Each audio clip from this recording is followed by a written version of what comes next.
Today, we are going to make a circular badge in Adobe Illustrator. We will learn how to use and create custom guidelines, place type on a path, and learn how to use the Type on the Path options dialog box. I will take you through the process step by step until we've created a generic circular badge design, which you will be able to adapt to fit to your personality and personal style. Let's start by creating a new document in Adobe Illustrator. I've made a 15 cm by 15 cm square document. Once the document opens, go to View, Rulers, Show Rulers, or press Command-R on your keyboard. You can also toggle rulers on or off in the Properties panel on the left. Rulers should now have appeared around your workspace. If you right-click on the ruler, you can change the unit measurement from inches to centimeters, millimeters, picos and points. We want centimeters for this task.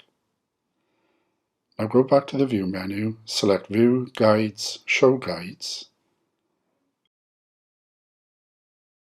then select View, Guides, Unlock Guides.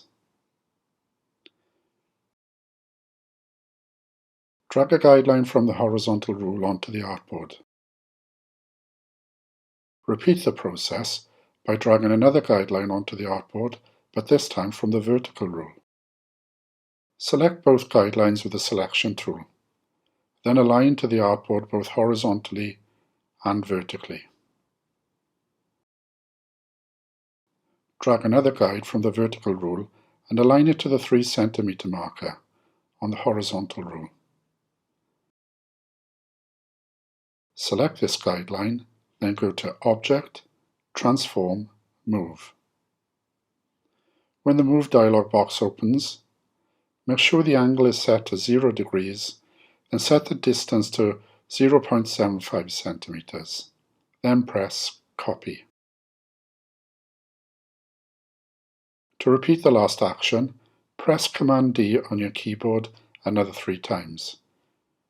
You should now have 5 equally spaced guidelines to the left of your artboard. Select the Ellipse tool.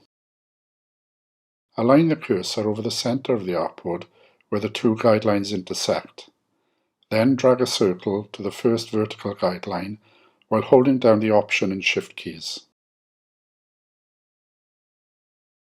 Copy the circle by first selecting it and pressing Command-C. Then press Command-F to paste in front. Then drag to the next guideline while holding down the Shift and Option keys again.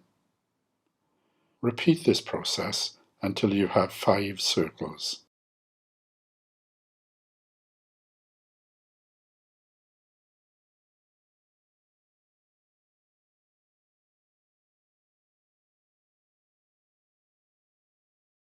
Select all the circles and copy them by pressing Command-C.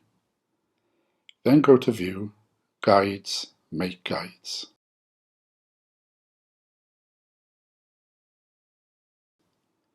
You should now have 5 circular guides. Go to View, Guides, Lock Guides. Paste the circles we copied earlier by pressing Command-F on your keyboard. Now we're ready to include some text into our design. Select the Type on a Path tool. You will find it underneath the Type tool.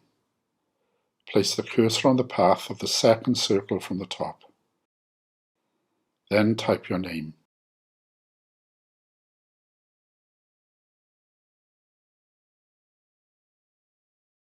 Select the Direct Selection tool by pressing A on your keyboard. This allows you to arrange your type. Drag the brackets to the horizontal guides running through the center of the circle, one on either side. Then align the text to the center.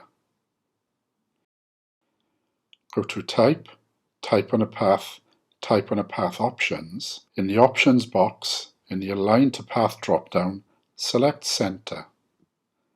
Select OK. Your text should now be aligned to the center of the path. Triple-click on your text to select it, then choose a narrow, bold sans serif font from the font menu. I'm using Balboa Plus.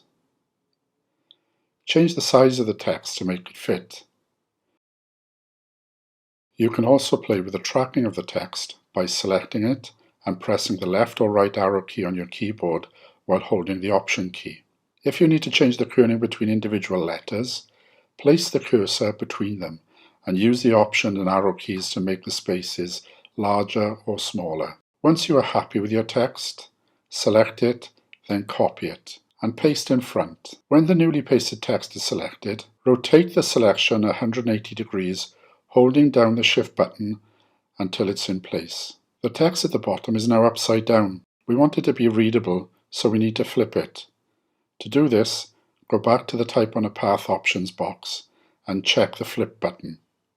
Your text is now facing in the right direction. You can now type the name of the place you were born. Repeat this process with the next but one circle.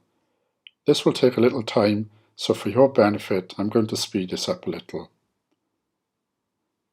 The last part of this process is to place the year of your birth in the center circle. Be sure to align all the central elements. Once you have completed this, you can experiment with stroke thickness, color, and use different typefaces. Be sure to save your work and post a PNG file to your Padlet, along with a small reflection and documentation of your process.